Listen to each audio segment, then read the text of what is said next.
sannu, wanda ya ce ba zai hakan ba za ya yi kuka da idanu. Lallaba ku ake hakika, sarakuna ku ake yi wa gata.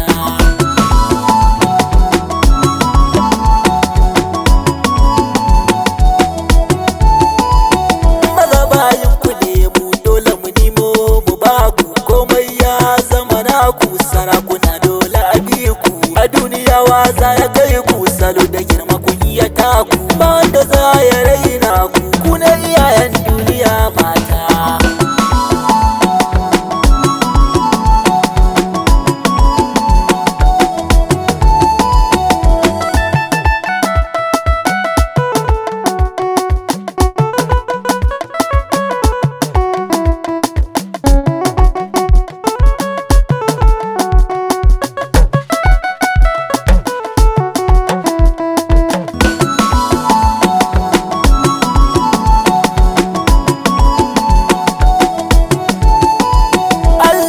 Ba ku girma rike mutunci ku kar ku zubar da shi, wanda ta zubta ko me za ta yi wallahi ba ta iya mai da shi. Ku yi tunanin abin da za ku yi, inda zubar mutunci ku bar shi, in ya zube za a raina ki, tabbas za ki wulakanta.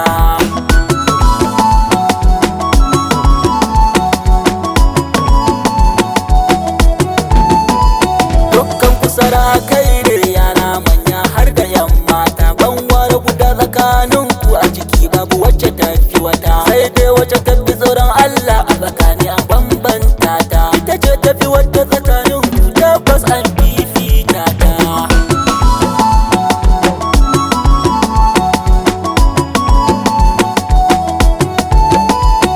Idan da rai za kwana mata ba ku ba fama, kare kwake niman suna ku aka sani da alfarma, girman ku ya kai girma.